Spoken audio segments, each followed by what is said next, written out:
There's a line from Cyberpunk's E3 trailer that always stuck with me. It's a city of dreams, and I'm a big dreamer. Little did I know just how true the first half of that sentence would be. Night City isn't the place you go to achieve your dreams, but where they're manufactured, packaged, and sold to you. It's a place that warps the desires of its citizens and decides what it is they truly want.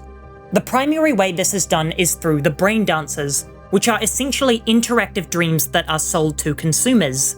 These are forms of immersive entertainment that allow you to physically interact with any fantasy you desire.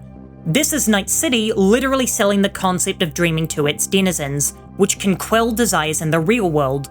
For example, why strive for power in reality when you can make a purchase and experience a simulated feeling of power to get all of the drugs and sex you could ever want?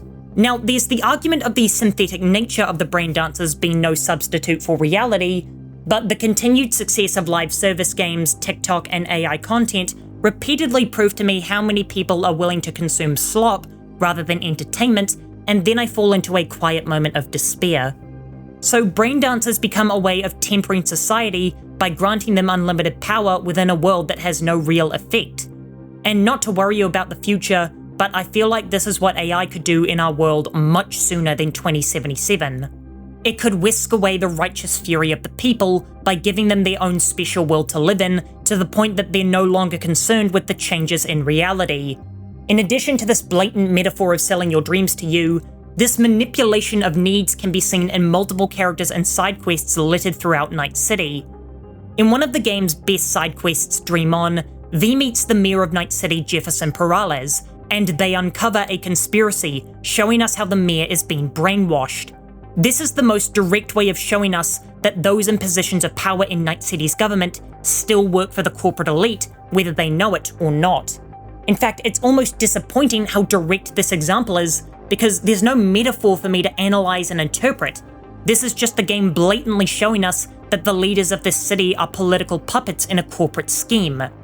If this technology exists and is considered science fiction even in the world of Cyberpunk 2077, then it's entirely possible that several other individuals around Night City are at the mercy of Mr. Blue Eyes and his employers. In fact, maybe several of the people we meet across our journey also had their ideals supplanted in them and are unwilling pieces in an imperceptible chess match.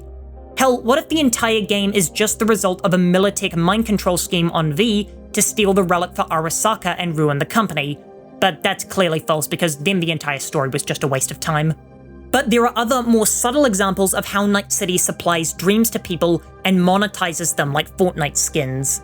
Tucked away in an unassuming corner of Night City, you can find Brendan, the sentient vending machine. Brendan received a comforting AI in order to build a false connection with consumers in order to get them hooked on more than just soda, as he tries to make himself a dependency on his customers and make them need his kind words as well as his products. Now, I'm not saying Brendan is doing this because he has a choice, but it's what his handlers designed him to do, and I think it's important in this day and age not to humanize AI. But while this is scummy and manipulative to begin with, there's an even more revolting twist to the tale.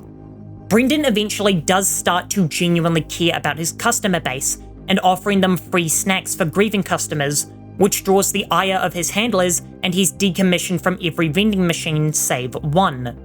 This is another example of hope being sold to you by corporations, but as soon as those hopes go against their interest, they're snatched away like they never existed, because they didn't. This plot thread is somewhat repeated in the Delamain questline, where the taxi service develops a self-awareness and seeks true autonomy, but is locked in place by the corporate systems that keep it shackled. Now, on the one hand, this is good, as self-aware AI with autonomy is a recipe for disaster, but on the other hand, it's a chilling reflection of the human population of Night City, as the corporate overlords will only allow for freedoms within the citizens' predefined roles that they themselves supply. But going back to those supplied desires with the brain dancers, these two are potential avenues for exploitation by greedy individuals, as is seen in the Sweet Dreams side quest, where V pays top dollar for what is marketed to them as an extremely realistic brain dance, only for them to be swindled of everything they own.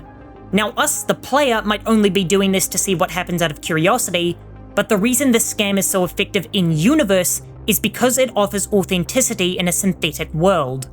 I'm sure that the population of Night City has grown numb to the artificial joy provided by the brain dancers and seeks something real again, but the real world is long gone in 2077 and all that remains is the consumer.